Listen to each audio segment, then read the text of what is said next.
Hola, som la Judit i el Robert de primer de batxillerat. Avui us parlarem sobre l'eficàcia del mètode científic. Demostrarem cada pas mitjançant un exemple gràfic. La Judit es troba malalta i decideix anar a l'ambulatori per saber què li passa. El metge l'atén, li fa unes breus preguntes i al final li diagnostica una febre. Per curar-la, li recepta uns comprimits efervescents que reben el nom de Ferelgan. La Judit aconsegueix la seva capsa de pastilles. Quan arriba a casa, abans de consumir el seu fàrmac, li entra la curiositat de saber si tardaria menys en dissoldre's si en comptes de posar la quantitat d'aigua que indica el seu prospecte, es posa més aigua. Per tant, la pregunta que proposa la Judit és: afecta el volum de l'aigua al temps de dissolució del seu comprimit efervescent? La Judit es planteja una solució per a aquesta pregunta sense cap tipus d'investigació. Segons ella, diu que pot ser que si posem més quantitat d'aigua, el comprimit tardi més en desfer-se.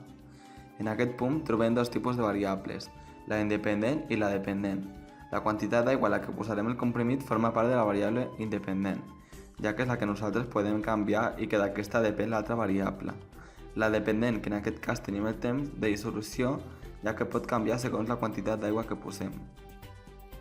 A partir d'aquesta hipòtesi que la Judit ha obert, crea una predicció en la que formula la següent afirmació.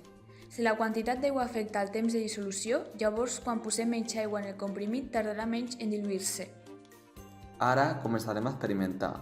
Primer prepararem el material, que serien 2 gots d'aigua, una gerra que serveix per medir les quantitats de líquids, un mòbil per mesurar el temps i finalment tenim els dos comprimits que el metge havia receptat a la Judit.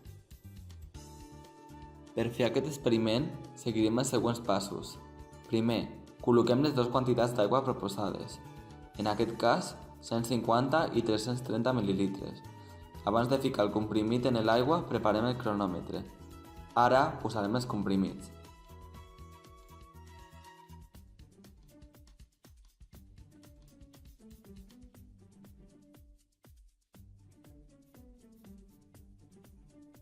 El nostre cronòmetre ha mesurat que en el got de 150 ml ha trigat 1 minut i 59 segons en dissoldre's.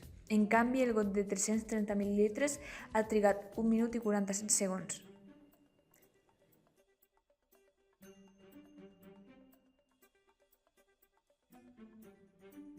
La conclusió final és que quan més quantitat d'aigua hi posem en un comprimit, menys temps trigarà en dissoldre's. Així doncs, la hipòtesi i la predicció que va formular la Judit anteriorment és correcta? No, ja que segons ella, contra més quantitat d'aigua, més tardarà en dissoldre's.